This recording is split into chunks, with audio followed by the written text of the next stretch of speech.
বিসমিল্লাহির রহমানির রহিম। আমাদের গত ক্লাসে আমরা ভার্বের যে ক্লাসটা নিয়েছিলাম সেখান থেকে আমরা প্রাথমিক আলোচনা করেছিলাম এবং বেশ কিছু রোলস আমরা শিখেছিলাম। আজকে আমরা বাকি ক্লাসটা শেষ করব। এই শীটের যে বাকিগুলো আলোচনা রয়েছে, আমি প্রথমেই বলেছিলাম যে আপনারা এই শীটটা ভালো করে পড়বেন। শীটটা ব্যক্তিগতভাবে ভালো করে মুখস্থ করতে হবে। বারবার পড়বেন, বারবার পড়লে ইনশাআল্লাহ ক্লিয়ার হবে। আর ক্লাসের মাধ্যমে এই পড়াটাকে জাস্ট আপনি রিভিশন করে নিবেন, আর ব্যাখ্যাটাকে আপনি মনে করলেন যে এটা একটা আপনার যেগুলো পড়ছেন সেগুলো রিভিশন হইল। তো আমরা দেখেছি গত ক্লাসে যে প্রেজেন্ট পার্টিসিপল গঠন কেমনে হয়। আমরা দেখেছি যে ভার্বের সাথে আইএনজি লাগে। ভার্বের সাথে কি লাগে? আইএনজি। ভার্বের সাথে আইএনজি লাগে গঠিত হয় প্রেজেন্ট পার্টিসিপল। আর আজকে দেখবো আমরা পাস্ট পার্টিসিপল কেমনে গঠিত হয়। কি দেখবো? পাস্ট পার্টিসিপল কেমনে গঠিত হয়। ভার্বের সাথে ইডি, ডি, টি, এন, ইএন প্রভৃতি যুক্ত হয়ে যখন তা অ্যাডভার্ব বা অ্যাডজেক্টিভের মতো কাজ করে তখন তাকে পাস্ট পার্টিসিপল বলে। তো এটা মূলত হচ্ছে ভার্বের সেকেন্ড ফর্ম, যেটা ভার্বের এটা যে ভার্বের থার্ড ফর্ম, যেটা পার্টিসিপল ফর্ম। আমরা যখন ভার্বের কনজুগেশন পড়েছিলাম, ভার্বের বিভিন্ন রূপ পড়েছিলাম, যেমন ডু, ডিড, ডান। এই যে ডু, ডিড, ডান পড়েছিলাম, এরকম গিভ, গেভ, গিভেন। এই যে সর্বশেষ যে ফর্ম যেটা, সেটাই হচ্ছে মূলত পাস্ট পার্টিসিপল ফর্ম। তো এই পাস্ট পার্টিসিপল ফর্মের এটার কি কি কাজ করে এখানে লেখা আছে, যে এটা অ্যাডজেক্টিভ বা অ্যাডভার্বের মতো কাজ করে, এটা সাবজেক্ট বা অবজেক্টের পরে বসে এদের সম্পর্কে তথ্য দেয় এবং অ্যাডভার্বের মতো এটা ব্যবহৃত হয়। তো আমরা সরাসরি এক্সাম্পলে চলে যাব। এক্সাম্পলে কি আছে দেখেন, I saw road blocked by mobs. এখানে ওই যে রোড, রাস্তা, এই রাস্তা কথাটাকে একটু বিশেষায়িত করেছে ব্লকড শব্দটা এসে। ব্লকড মূলত ছিল ব্লক। এই দেখেন ব্লক এরপরে কি হয়েছে, ব্লক এরপরে ইডি যুক্ত হয়েছে, অর্থাৎ এটার পাস্ট পার্টিসিপল ফর্মে ব্যবহৃত হয়েছে। এবং এই যে পাস্ট পার্টিসিপল ফর্ম, এই শব্দ এসে কি কাজ করেছে? এই শব্দ কাজ করেছে এই যে রোড, রোড নামক যে নাউন, এই নাউনের একটা বিশেষণ বলেছে যে আমি রাস্তাটা দেখলাম ব্লকড। ব্লক মানে কি? ব্লক মানে এটা আবদ্ধ হয়ে আছে বাই মবস, ভিড়, খুব ভিড়, রাস্তার মধ্যে খুব ভিড়ে আক্রান্ত আমি দেখলাম রাস্তাটা। তাহলে এই যে ব্লকড শব্দটা, এই ব্লক শব্দটা কি করছে? এই নাউনের অ্যাডজেক্টিভ হিসেবে ব্যবহৃত হয়েছে। আর এখন এটা যদি আইএনজি যুক্ত হইতো তখন আমরা বলতাম প্রেজেন্ট পার্টিসিপল। আর যেহেতু ইডি যুক্ত হয়েছে অর্থাৎ ভার্বের পার্টিসিপল ফর্ম ব্যবহৃত হয়েছে, এজন্য আমরা একে বলতেছি কি? Past participle. বাকি এক্সাম্পল গুলাও সেম। যারা গত ক্লাসে ছিলেন না তারা পূর্বের ক্লাসটা অবশ্যই দেখে নেবেন, আমাকে হোয়াটসঅ্যাপে নক দিবেন, আমি পূর্বের ক্লাসটা লিংক দিয়ে দিব। আপনারা অবশ্যই পূর্বের ক্লাসটা দেখতে হবে, পূর্বের ক্লাসটা দেখলে ইনশাআল্লাহ আরো ক্লিয়ার হবে। তো দেখেন এই পাস্ট পার্টিসিপল এর ব্যবহার কোথায় কোথায় ব্যবহৃত হয়। প্রথমত হচ্ছে যে পারফেক্ট টেন্স গঠন করতে পাস্ট পার্টিসিপল ব্যবহৃত হয়। পারফেক্ট টেন্স মানে পাস্ট পারফেক্ট টেন্স বা প্রেজেন্ট পারফেক্ট টেন্স বা ফিউচার পারফেক্ট টেন্স, যে কোনোটা মানে পারফেক্ট টেন্স গঠন করতে হইলে আমাদের এই পাস্ট পার্টিসিপল ফর্ম ব্যবহৃত করতে হয়। যেমন he has made a kite. Has made এটা কিন্তু প্রেজেন্ট পার্টিসিপল, এই প্রেজেন্ট হ্যাজটা কিন্তু দেখা যাচ্ছে যে প্রেজেন্ট পারফেক্ট টেন্স। তাহলে প্রেজেন্ট পারফেক্ট টেন্স গঠন করতেও আমাদের এই পাস্ট পার্টিসিপল ফর্ম ব্যবহার করতে হয়। মেড, মেড ভার্বের প্রেজেন্ট ফর্ম কি ছিল? Make, make, made, made. এজন্য এই মেডটা হয়েছে ব্যবহৃত হয়েছে পার্টিসিপলের ক্ষেত্রে। তাহলে আমরা আবার বলছি, খেয়াল করেন পাস্ট পার্টিসিপল এর ব্যবহার। পাস্ট পার্টিসিপল কোথায় ব্যবহৃত হয়? এক নম্বর ব্যবহার হচ্ছে যে এটা পারফেক্ট টেন্স গঠন করতে ব্যবহৃত হয়। আর একটা দেখেন ব্যবহার, প্যাসিভ ভয়েস গঠন করতে পাস্ট পার্টিসিপল ব্যবহৃত হয়। প্যাসিভ ভয়েস, যখন অ্যাক্টিভ ভয়েসের বাক্যকে আমরা প্যাসিভ ভয়েসে রূপান্তর করব তখনও এই পাস্ট পার্টিসিপল ফর্ম ব্যবহৃত হবে। যেমন একটা এক্সাম্পল দেখেন, the boy has been beaten severely by his master. The boy ছেলেটি, হ্যাজ বিন বিটেন ছেলেটিকে মারা হয়েছে, সিভিয়ারলি মারাত্মকভাবে, বাই হিজ মাস্টার তার শিক্ষক দ্বারা। মানে ছেলেটি তার শিক্ষক দ্বারা বা শিক্ষক কর্তৃক মারাত্মকভাবে প্রহৃত হয়েছে বা আঘাতপ্রাপ্ত হয়েছে। তাহলে বিট এটা মূলত ছিল বিট, এর সাথে ইএন লাগে পাস্ট পার্টিসিপল ফর্ম গঠিত হয়েছে। আর এটা অ্যাক্টিভ ভয়েস থেকে এটা কি করা হয়েছে, প্যাসিভ ভয়েস করা হয়েছে। আমরা যখন ভয়েসের পার্টে যাব তখন এই বিষয়টা আরো ক্লিয়ার হবে যে একটা কাজ যে করেছে তাকে প্রাধান্য না দিয়ে যার উপরে করা হয়েছে অবজেক্টকে প্রাধান্য দেওয়া হয়, মানে অবজেক্টকে সাবজেক্টের জায়গায় ব্যবহার করা হয়, এটাকে বলা হয় প্যাসিভ ভয়েস। মানে কর্মবাচ্যের বাক্য, কর্মকে প্রদান করা হয়, এটা হচ্ছে প্যাসিভ ভয়েস। তো প্যাসিভ ভয়েস গঠন করতে আমরা পাস্ট পার্টিসিপল ব্যবহৃত হয়। আচ্ছা, আরো আছে দেখেন, একই সাবজেক্টের যখন দুটো কাজ বোঝায় এবং একটি কাজ যখন প্যাসিভ ভার্ব দ্বারা প্রকাশিত হয় তখন সাবজেক্ট প্লাস প্যাসিভ ভার্ব এর জায়গায় পাস্ট পার্টিসিপল ব্যবহার করা যেতে পারে। যেমন she is accompanied by her mother,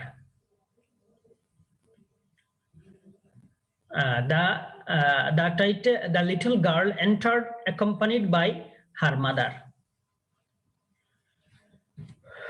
আচ্ছা, তাহলে অ্যাকম্পানিড বাই, এই যে অ্যাকম্পানিড বাই, এখানে অ্যাকম্পানিড বাই দ্বারা বোঝাচ্ছে যে এই যে দ্য গার্ল এন্টার্ড, মূল বাক্য কিন্তু এই জায়গায় দ্য গার্ল এন্টার্ড, বালিকাটি প্রবেশ করেছে। এর পরেটা কি আছে, অ্যাকম্পানিড বাই হার মাদার, তার মায়ের সঙ্গে মিলিত অবস্থায়, তার মায়ের সঙ্গে সঙ্গী হয়ে সে কি করেছে, তার মায়ের সঙ্গে সঙ্গী হয়ে সে ঘরে প্রবেশ করেছে। তাহলে আমরা বুঝতে পারলাম যে আবার দেখি নিয়মটা, যে একই সাবজেক্টের যখন দুটো কাজ, একটা কাজ হচ্ছে সে এন্টার্ড, ঘরে প্রবেশ করেছে, আর একটা কাজ হচ্ছে অ্যাকম্পানি দিয়েছে, মানে সঙ্গী হয়েছে তার মায়ের, এই দুটো কাজ যখন প্যাসিভ ভার্ব দ্বারা প্রকাশিত হয় তখন কি করতে হয়, এই সাবজেক্ট প্লাস প্যাসিভ ভার্বের জায়গায় পাস্ট পার্টিসিপল ব্যবহার করা যেতে পারে। দ্য লিটল গার্ল এন্টার্ড, এখন এই যে অ্যাকম্পানিড, এটা মূলত ছিল হ্যাজ বিন অ্যাকম্পানিড। তো এইটাই বলছে তারা যে প্যাসিভ এর জায়গায় এটা জাস্ট শুধু পাস্ট পার্টিসিপল ব্যবহার করলেই এই প্যাসিভের অর্থটা এখানে দিয়ে দেয়। আচ্ছা, তাহলে গেল আমাদের পাস্ট পার্টিসিপল। এখন আরেকটা পার্টিসিপল রয়েছে পারফেক্ট পার্টিসিপল। পারফেক্ট পার্টিসিপল বলতে দেখেন, ভার্বের পাস্ট পার্টিসিপল এর আগে হ্যাভিং যুক্ত হয়ে যদি তা একই সময় নন ফাইনাইট ভার্ব এবং অ্যাডজেক্টিভ বা অ্যাডভার্বের কাজ করে তাকে পারফেক্ট পার্টিসিপল বলে। অর্থাৎ আমি আরো সহজ করে বলি, যেমন একটা কাজ সম্পন্ন হওয়ার পর এই হ্যাভিং যুক্ত হওয়ার দ্বারা বুঝাইবে যে একটা কাজ সম্পন্ন হওয়ার পর। দেখেন আমরা সরাসরি এক্সাম্পলটা দেখি আমরা, যে having forgotten the boy the writer went out of the cabin. Having forgotten the boy, having forgotten মানে কি, হ্যাভিং ফরগটেন মানে ভুলে যাওয়ার পর, তাহলে হ্যাভিং ফরগটেন ভুলে গিয়ে, অর্থটা হবে এরকম, হ্যাভিং ফরগটেন দ্য বয় বালকটিকে ভুলে গিয়ে, the writer went out of the cabin, writer বা মানে লেখক কি করছে, এই লেখক কি করছে, having forgotten the boy the writer went out of the cabin, সে কি করছে যে লেখক, মূলত সাবজেক্টটা কি এখানে, মূলত এই সেন্টেন্সের সাবজেক্ট হচ্ছে রাইটার। রাইটারে কি করছেন, তার সেন্টেন্সকে, তার বয়কে সে ভুলে গিয়েছে, হ্যাভিং ফরগটেন দ্য বয়, তার বয়কে ভুলে গিয়ে সে কি করছে, কেবিন থেকে বের হয়ে গিয়েছে।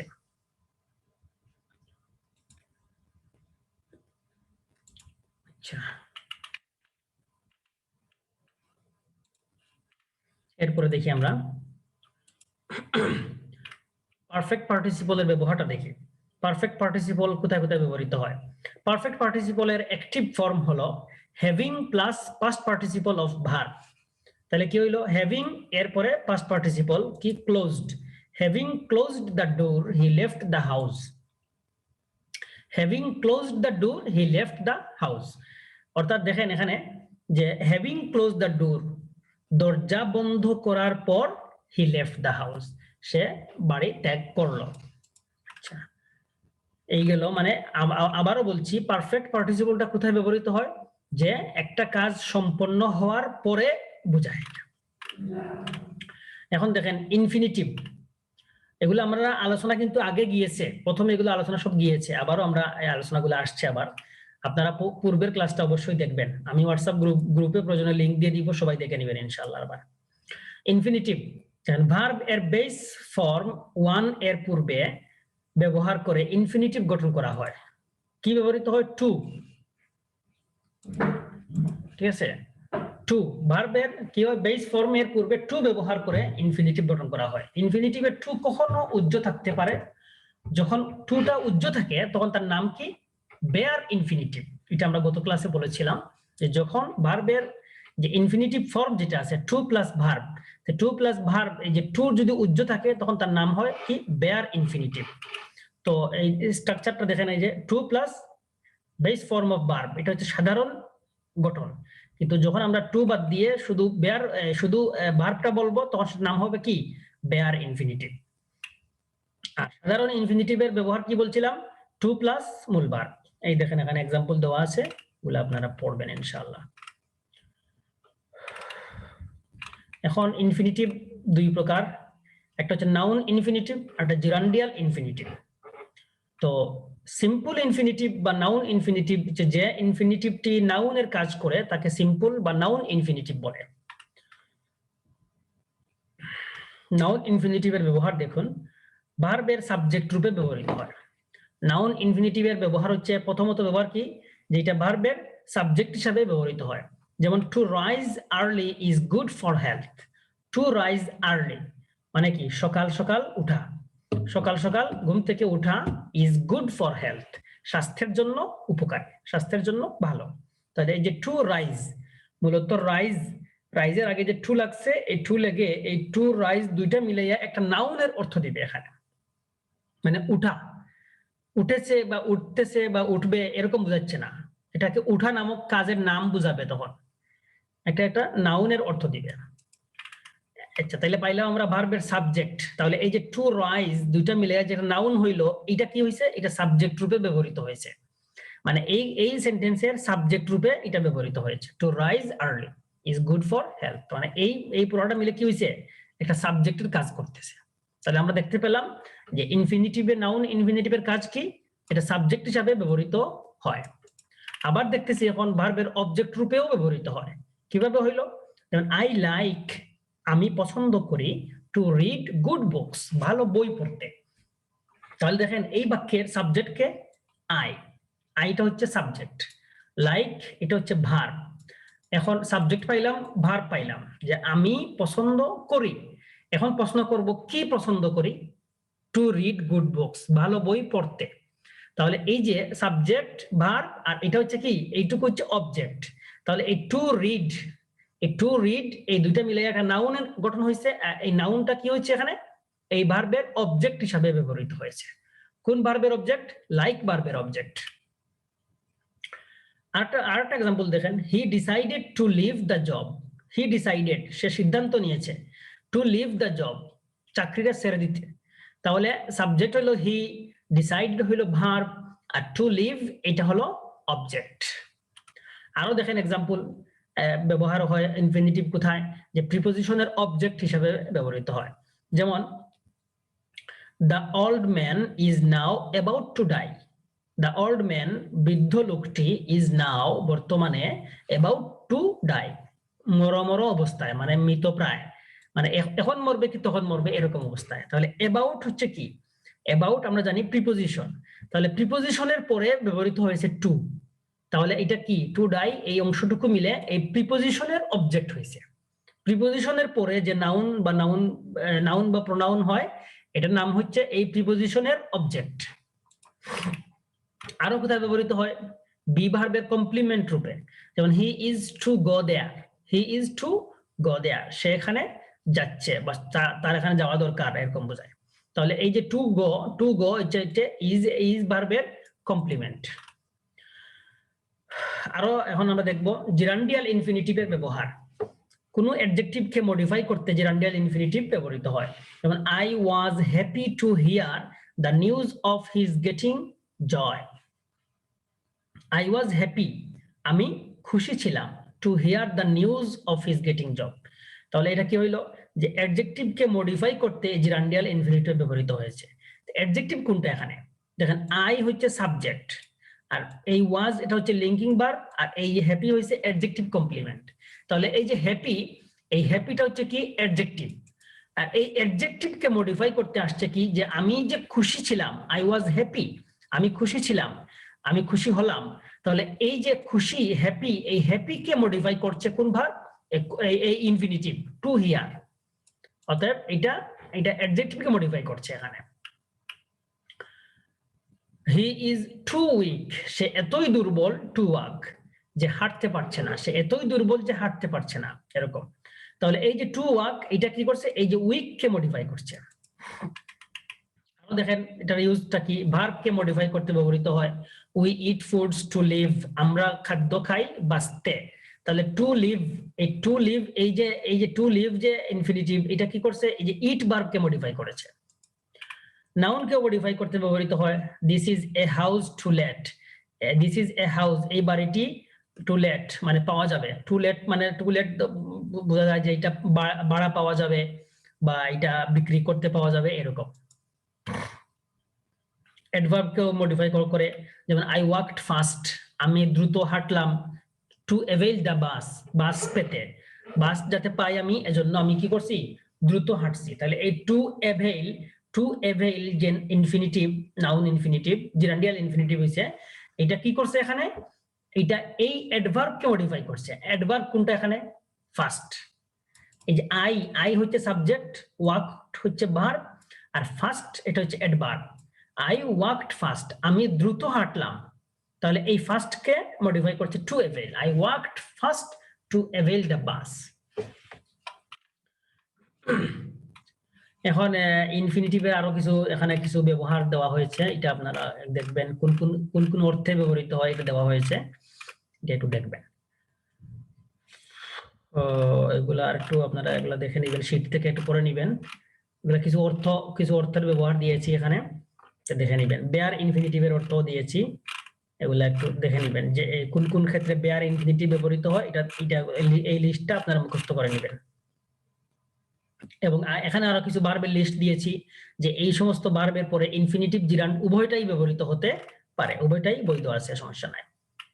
এখন আমরা দেখি জিরান্ডের কিছু আলোচনা। ভার্বের সাথে আইএনজি যুক্ত হয়ে যে ওয়ার্ড গঠিত হয়, তা যদি নাউনের মতো কাজ করে তবে তাকে জিরান্ড বলে। গঠনের দিক দিয়ে প্রেজেন্ট পার্টিসিপল ও জিরান্ডের মতো তেমন কোনো পার্থক্য নেই, কিন্তু ব্যবহারের দিক থেকে পার্থক্য আছে। আমরা গত ক্লাসে দেখেছি যে প্রেজেন্ট পার্টিসিপল গঠন করতে হলে ভার্ব যোগ আইএনজি। এখন আবার দেখতেছি যে জিরান্ড গঠন করতে হলে ও কি হয়? ভার্ব যোগ আইএনজি। দুইটার গঠন কিন্তু সেম, কিন্তু প্রেজেন্ট পার্টিসিপলের কাজ কি? প্রেজেন্ট পার্টিসিপলের কাজ হচ্ছে এটা নাউন এবং অ্যাডজেক্টিভের কাজ দেয়। আর জিরান্ডের কাজ কি? জিরান্ডের কাজ হচ্ছে নাউন এবং ভার্বের মতো কাজ করে। মেইনলি তার কাজটা হচ্ছে ভার্বের আর নাউনের। তো এইটা एग्जांपल দেখেন, smoking is dangerous for health. Smoking মানে কি? ধূমপান করা। তাহলে ধূমপান করা এই কাজের নাম স্মোকিং। তাহলে এই যে কাজের নাম, এটা একটা নাউন হয়ে নাউনের অর্থ দিচ্ছে এখানে স্মোকিং, ধূমপান করা।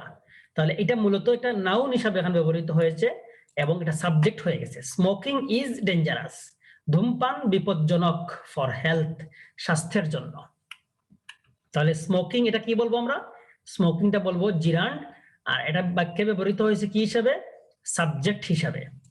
তো এখানেই আমরা মূলত দেখেন এই জিরান্ডের ব্যবহার আগের মতো ইনফিনিটিভ যেরকম শিখেছি যে কি কি জায়গায় ব্যবহৃত হতে পারে, এখন দেখবো আমরা জিরান্ড কোন কোন জায়গায় ব্যবহৃত হতে পারে। দেখেন, সেন্টেন্সের সাবজেক্ট হিসাবে জিরান্ড ব্যবহৃত হয়। আগে দেখেছি আমরা কি ইনফিনিটিভটাও কি হয়? সেন্টেন্সের সাবজেক্ট হিসাবে ব্যবহৃত হয়। এখন দেখতেছি জিরান্ডও সেন্টেন্সের সাবজেক্ট হিসাবে ব্যবহৃত হয়। এই যে একটু আগে দেখলাম আমরা স্মোকিং, এখন দেখেন learning English is necessary for us. তাহলে এই লার্নিং এটা কি হয়েছে? এটা সাবজেক্ট হিসাবে ব্যবহৃত হয়েছে। রানিং, স্মোকিং এগুলা এই বাক্যে কি হয়েছে? সাবজেক্ট হিসাবে ব্যবহৃত হয়েছে। আবার দেখেন অবজেক্ট হিসাবে ব্যবহৃত হয়। কিভাবে? যেমন he began writing a book. He began, সে শুরু করেছে। কি শুরু করেছে? Writing a book. তাহলে এটা হচ্ছে অবজেক্ট। তাহলে হি হচ্ছে সাবজেক্ট, বিগান হচ্ছে ভার্ব, আর রাইটিং এটা হচ্ছে কি? অবজেক্ট। তাহলে এই রাইটিং এটা মূলত কি? জিরান্ড, একটা নাউনের কাজ দিচ্ছে, আর এটা ব্যবহৃত হয়েছে কি হিসাবে? এটা অবজেক্ট হিসাবে ব্যবহৃত হয়েছে। এরপরে কি আরো ব্যবহৃত হতে পারে? যে প্রিপোজিশনের অবজেক্ট রূপেও জিরান্ড ব্যবহৃত হতে পারে। যেমন he does not think of going at Sonargaon hotel. He does not think of going, সে চিন্তা করে না, সে ভাবে না অফ গোয়িং। অফ যে প্রিপোজিশন, এই প্রিপোজিশনের পরে এই দেখেন প্রিপোজিশনের পরে কি হয়েছে, ভার্ব যোগ আইএনজি। এই যে ভার্ব যোগ আইএনজি বসেছে, এজন্য এই প্রিপোজিশনের পরে যে বসেছে এজন্য এটা হয়েছে কি, এটা হয়েছে প্রিপোজিশনের অবজেক্ট।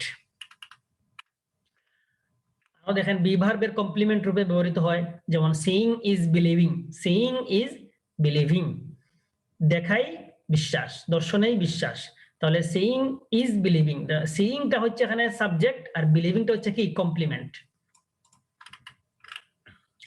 এখন আইসে আরেকটা গুরুত্বপূর্ণ অংশ আইসে যে কম্পাউন্ড নাউনের অংশ হিসেবে জিরানকে ব্যবহার করা হয়, যেমন he has a stick of walking, ঠিক আছে, he has a stick of walking, তার একটি হাঁটার লাঠি আছে। তো এটা মূলত দেখেন এটা কিন্তু এটা ইয়ে হয়ে গেছে, এটা মূলত হওয়া উচিত ছিল ওয়াকিং স্টিক। কম্পাউন্ড নাউন যেহেতু, কম্পাউন্ড নাউনটা হওয়া উচিত ছিল কি এরকম, he has a walking stick, দুইটাই হবে সেম সেম।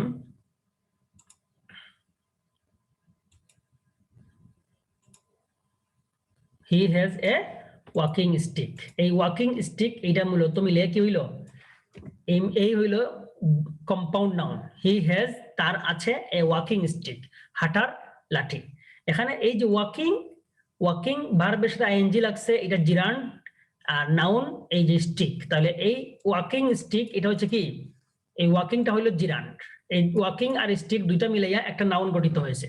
কম্পাউন্ড নাউন সংক্ষেপে এখানে বলি যে কম্পাউন্ড নাউন কাকে বলে। কম্পাউন্ড নাউন হচ্ছে যদি দুইটা বা তিনটা ওয়ার্ড মিলিত হয়ে যদি একটা ওয়ার্ড গঠিত হয়, এইটাকে একটা ওয়ার্ড গঠিত হয়ে যদি নাউন হিসাবে সেটা পরিচিত হয়, তাহলে সেটা হবে কম্পাউন্ড নাউন।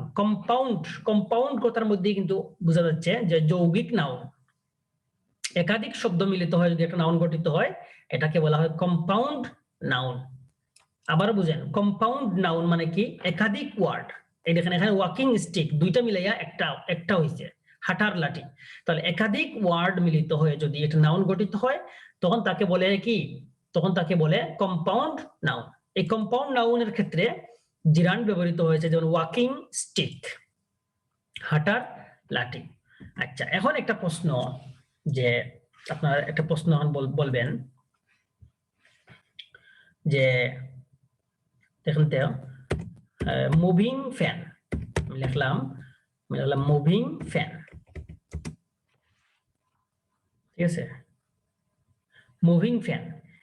এখানে দেখেন এই মুভিং ফ্যান, এখানে কি হয়েছে, এই মুভিংটা কি বলবেন, এই মুভিং ফ্যানটাকে কি বলবেন। এখানে মুভিং যেটা আছে,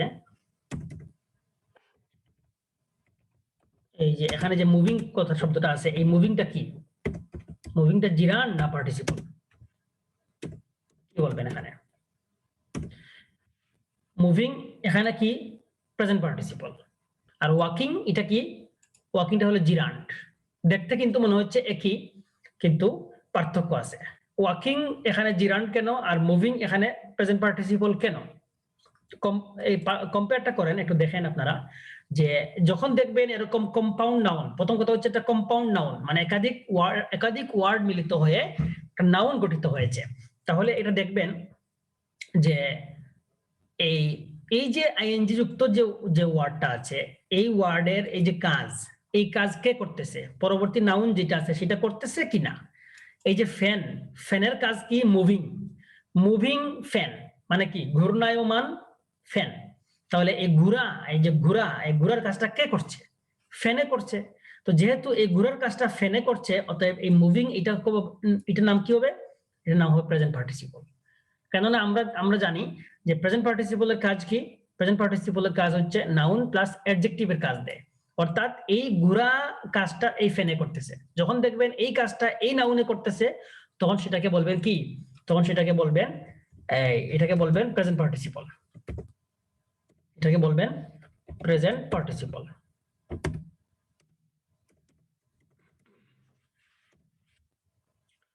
ঠিক আছে, এটার নাম কি হবে, প্রেজেন্ট পার্টিসিপল।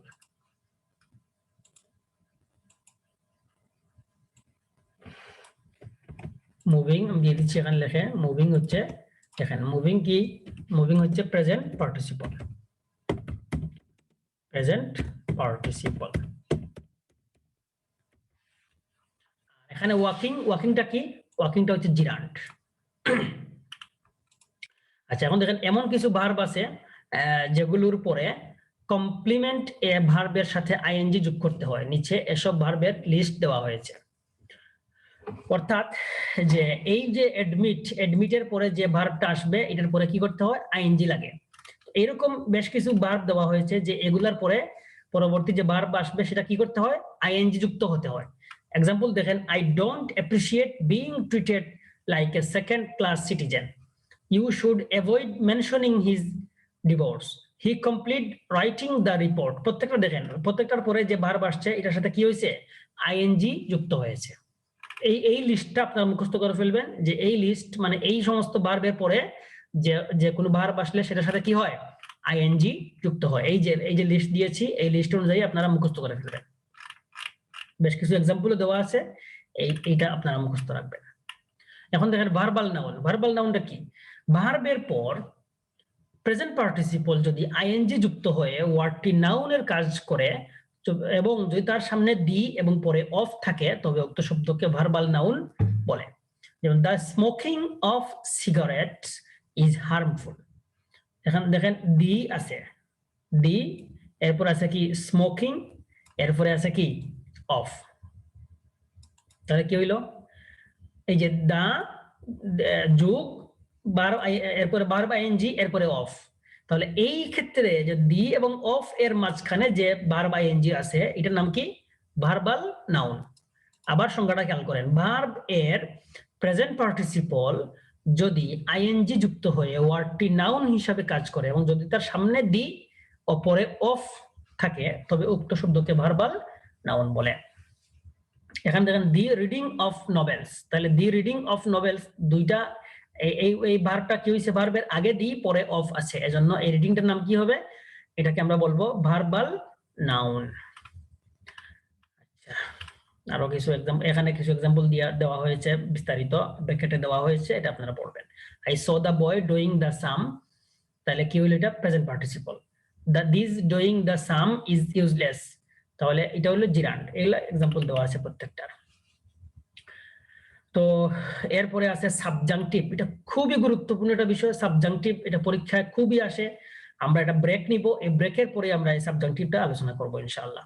আপনারা 5-6 মিনিট পরেই আপনারা জয়েন করেন।